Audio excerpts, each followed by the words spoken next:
A Bíblia nos diz que sobre tudo que se deve guardar, devemos guardar o nosso coração, porque dele procede todas as saídas da vida. O mal que vemos no mundo, ele está dentro de cada ser humano. Quando você vê um crime terrível, um abuso, isso é uma produção que saiu de dentro de um ser humano. Não sou eu quem digo isso, é a própria Bíblia, pois Jesus diz assim que da onde vêm os adultérios, os homicídios, os roubos? Aí Jesus diz, porventura, não nasce de dentro do nosso coração? Por isso que o nosso coração, como diz o tema do nosso devocional de hoje, o nosso coração revela quem somos. Aquilo que produzimos, tanto verbalmente como em ações, fala muito do que nos habita. Por isso eu queria refletir com você, juntamente com o livro Café com Deus Pai hoje, sobre algumas coisas que o coração pode revelar acerca de mim e acerca de você. Vou compartilhar com você a página do livro hoje. Antes, convido você a tocar no botão preto abaixo e inscrever-se aqui no canal. Para que você não perca nenhum devocional, você pode entrar também no nosso canal no WhatsApp. E lá você vai receber todos os devocionais que postamos aqui. Veja o que diz Romanos capítulo 10, verso 10. Porque com o coração se crê para a justiça, e com a boca se confessa para a salvação. Você certamente já ouviu dizer, pois a boca fala o que o coração está cheio. A Bíblia deixa claro que o coração ele é a sede das decisões, das intenções, da expansão da verdadeira fé.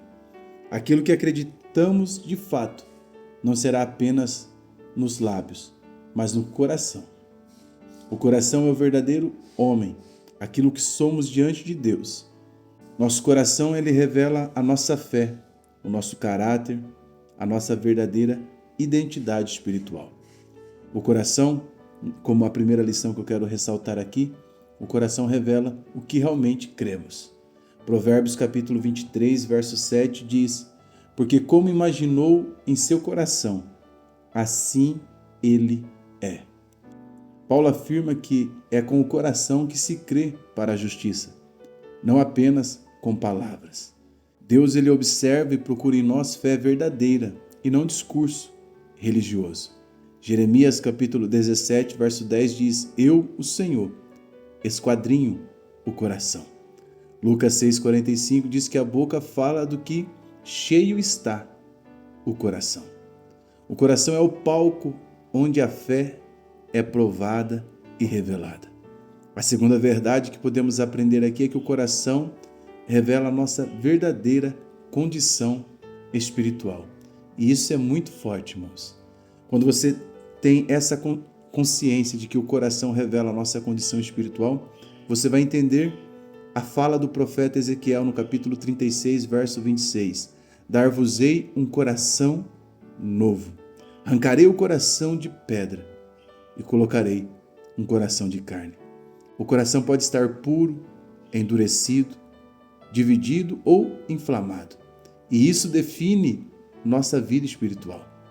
Deus não olha a aparência, mas o coração que o busca e o teme.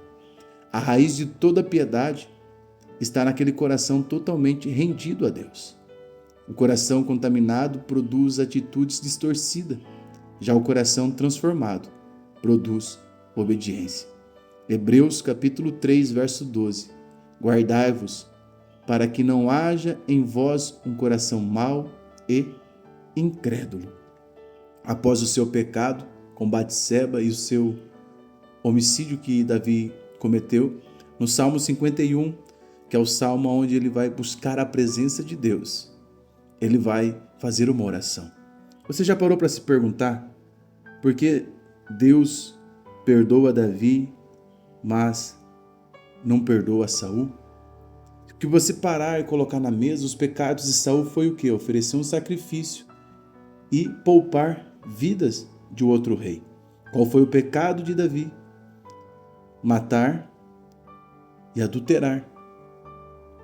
Se nós olharmos a olho nu, parece que os pecados de Davi são bem mais sérios, só que Deus perdoa Davi, mas não perdoa ao rei Saul. É que a questão, irmãos, não é o pecado em si, é o que é feito após o pecado. Saul peca e ele tenta esconder o seu pecado. Saul peca e ele pensa, eu pequei, mas a coroa está na minha cabeça. Saul peca, o espírito se retira dele, ele fica atormentado, mas ele diz, eu ainda sou o rei de Israel. Só que veja o comportamento de Davi no Salmo 51. O Salmo 51, Davi peca, mas agora ele vai fazer uma oração. Não retires de mim o teu espírito. Aleluia. Ele vai fazer uma oração dizendo, cria em mim, ó Deus, um coração puro. Não me retire de mim a alegria da salvação. Então a questão é que Davi foi se humilhar aos pés daquele Senhor que ele havia ofendido e ele alcançou graça, misericórdia. Por isso que o salmista Davi ora, cria em mim um coração puro. Porque o Deus que nós servimos é o Deus que tem poder de trazer à existência. A terceira lição, o coração revela quem comandamos e quem nos comanda. Provérbios 4, 23, como eu li no devocional de ontem, diz que sobre tudo o que se deve guardar, guarda o coração. O nosso coração mostra quem reina em nós. E aí existem 3 possibilidades de pessoas que podem estar reinando em nós. Deus, nós mesmos ou os nossos desejos. O coração revela, irmãos, prioridade, valores, paixões. E isso molda a nossa vida, por isso que nós temos que cuidar do que está habitando no nosso coração.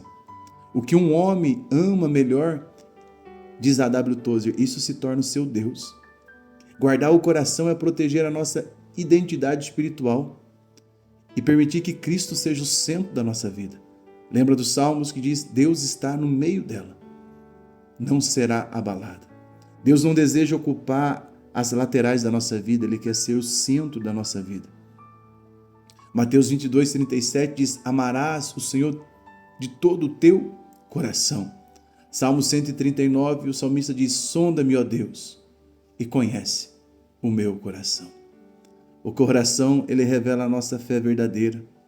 Não o que dizemos, mas o que cremos. O coração revela a nossa condição espiritual, puro ou contaminado, rendido ou endurecido. E o coração revela o nosso senhorio, a quem entregamos o comando da nossa vida. Eu espero que você possa declarar comigo aqui nos comentários. Entrega teu caminho ao Senhor. Confia nele e tudo ele fará. Curta, comente e compartilhe esse devocional para 3 pessoas. Deixo aqui o meu contato para você fazer o pedido do livro Um Estranho no Espelho. É um livro que vai te ajudar a entender por que muitas pessoas se sabotam na fé e como elas podem ter um reavivamento, como elas podem fazer o caminho de volta para viver a sua identidade em Deus. Pastor, eu não me sabotei na fé, mas talvez você conheça alguém que se sabotou na fé. E os princípios que eu ensino nesse livro, você vai aprender a lidar com essas pessoas e a aconselhá-las para que elas possam ser restauradas no Senhor Jesus. Lembre-se sempre, aquele que começou a boa obra, ele é fiel para terminar. Forte abraço, Deus te abençoe.